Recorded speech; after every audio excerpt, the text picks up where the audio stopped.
Good morning, grade 4. Really miss you, by the way. It's been a while. And today we are going to study, and because we have to study every day and we have to work hard, remember that. One of our most important values in grade 4 is to be hardworking students and to always work hard. We are going to read today, we are going to read on page 67, and this text is about Mars. And as you know, again, page 67, Mars is mentioned a lot in our book, and it's a really interesting topic.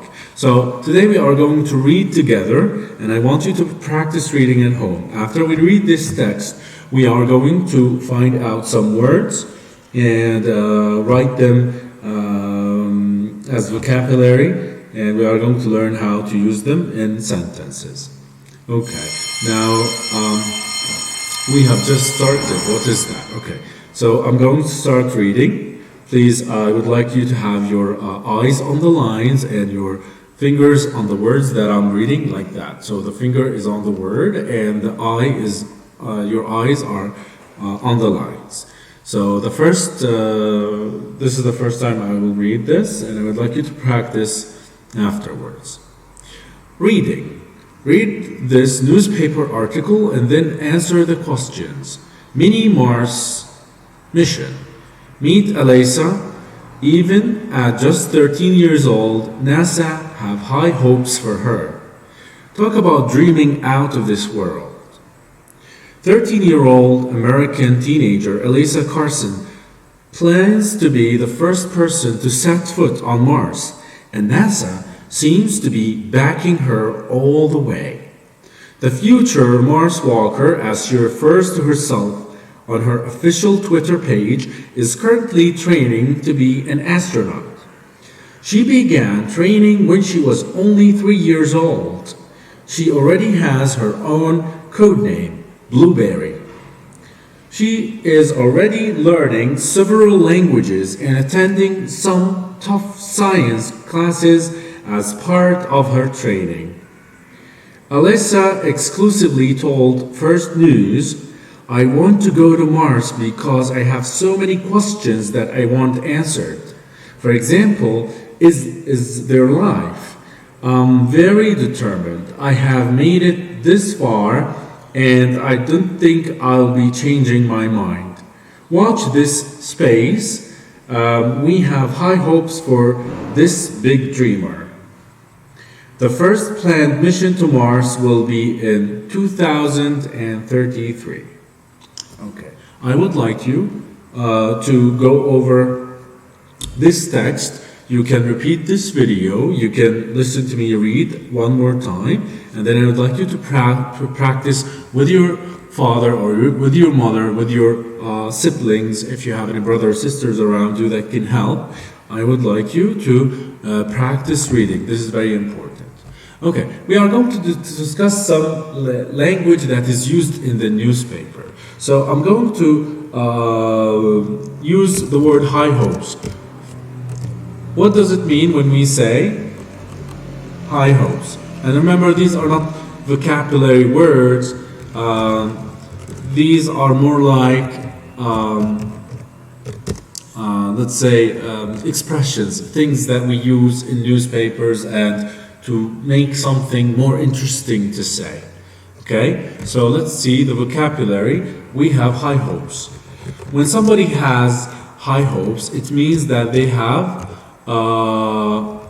great or big hope for the future. Let's use this in a sentence. You could say, for example, if you are like happy about your studying and you think you'll get a good mark, and your mom or dad ask you to say your expectation or what you think of your grades how your grade this year will be, you could say your father or mother might ask, well, how do you think or how well do you think you will do this year. Now, if you are confident, if you are happy with your work, you can say, well, this is the first question, and this is how you answer it. You could say, well, I have high hopes. It means I'm very hopeful, I'm very confident, I'm sure I will do very well. Okay. Now, the next word I would like to discuss with you is the word set foot. Set foot, it means to walk, basically. It means to walk. So, do you guys know the first person to set foot on the moon? Set foot means walk.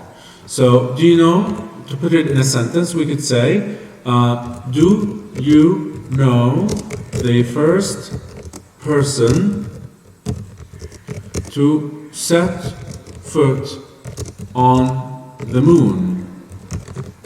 This is a good question. This is a question that you could use. You could say, do you know the first person to set foot on the moon? When somebody, we also have another word here, and this word is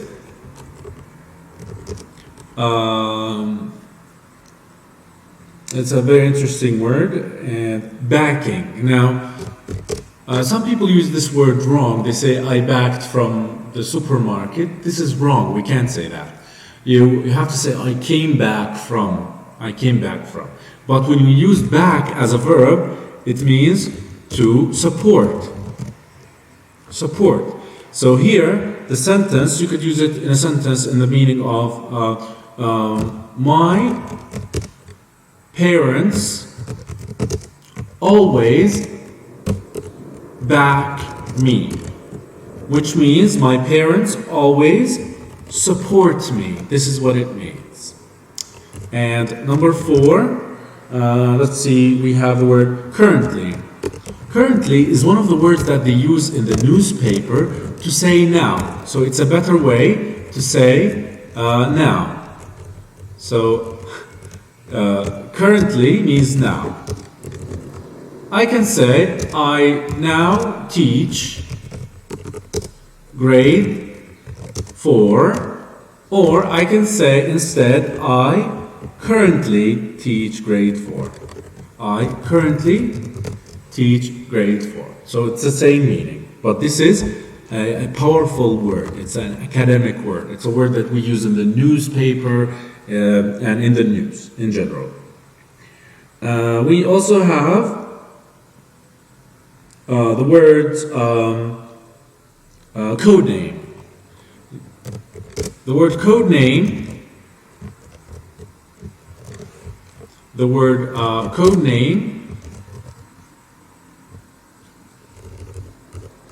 why is it bold? Okay. Yes. Okay. So, code name, this word means a nickname, like not a real name, but a cool name that they give them. So it's a nickname. It's a nickname. To use this in a sentence, the teacher gave each one of us a code name for the play, or for the play. Yes, we had a school play, and everyone has a code name. The next word is several. Several is a word that means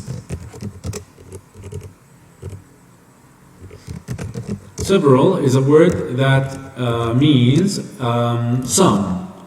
But we only use it when we have something that we can count.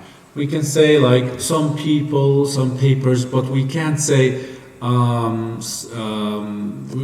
can say several people, or several papers or several classes, but we can't say several water or several sugar, etc. So the word several means some, but when we can count the people or the things that we are talking about. So I can say several. Here I can say I bought several bottles of juice. Now here, several means many or some bottles of juice. And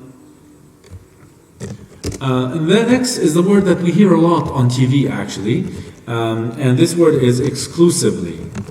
Exclusively, it means only. Only. So when we say that Elisa exclusively told First News, it means she only told this newspaper, First News. She did not tell any other news agency. So this is what it means. Let's say, for example, let's write it down. Let's go a little bit down. Okay. So exclusively, let's use it in a sentence. I can say I exclusively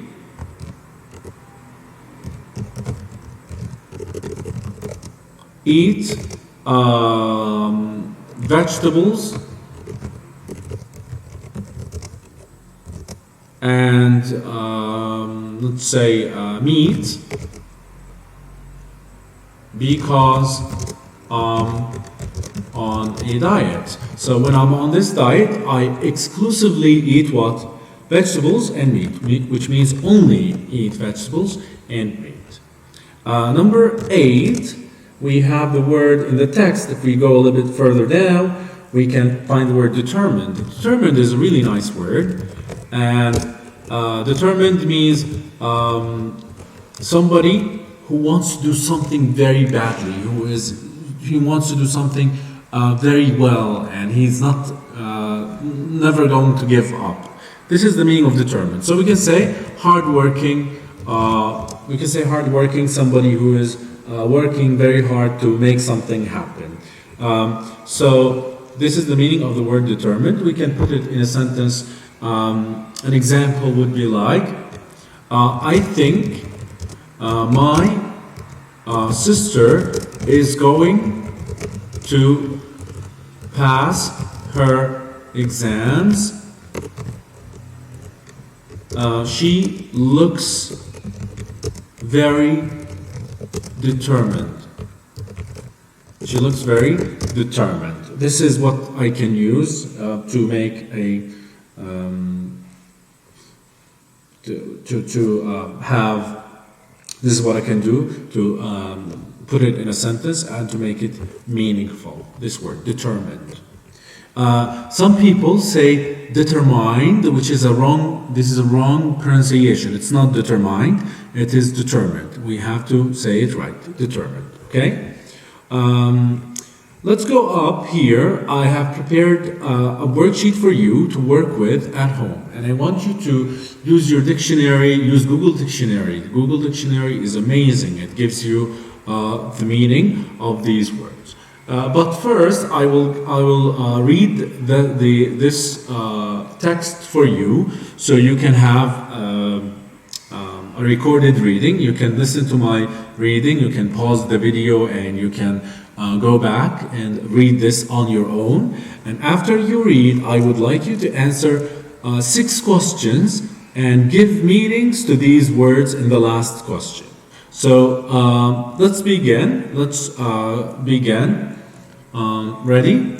I would like you to have your eyes on the lines. It's very important to keep focused. This text is from a science book, of course, and it talks about the forms of matter. Forms of matter. Everything around you is made of matter. Scientists can group matter based on its properties or characteristics, what it looks like and how it acts in different situations. Matter can take 3 different forms. The 3 forms are solid, liquid, and gas. Solid matter has a definite shape. it also takes up a definite amount of space. This means it has a specific volume. If you could look at solid matter under a very powerful microscope, you would see its tiny particles moving back and forth. The particles are packed together, so they vibrate in place. Their overall shape does not change. Liquid matter takes the shape of its container. The liquid in a cup, when liquid is in a cup, it is shaped like the cup. When the liquid is in a vase, or you can say vase, in a vase, it is shaped like the vase. The volume of the liquid stays the same. If you were to look at liquid matter under the microscope, you would see its tiny particles sliding past each other. Because of this unique sliding movement, the liquid is able to change its shape so we can pour it. In the form of gas, matter is usually invisible. The gas around us has several different gases, like the oxygen we breathe and the carbon dioxide that we breathe out. If you could look at gas matter under the microscope, you would see its tiny particles floating around with lots of space between them. They spread out to fill any container the gas is placed in. So this is the reading passage, and here I have some questions. This is my suggestion. I suggest that you begin by knowing the meaning to these keywords before you answer my questions up there. Thank you very much. I hope this lesson was very useful for you. The good thing about the online lessons is that you can repeat them, you can watch the video one more time. This is why the videos are very short. So you can watch this video twice, you can go back and forth with the video, you can rewind and see if you didn't understand something correctly. This is your teacher Abdullah signing off. I'll see you later very soon. Bye-bye.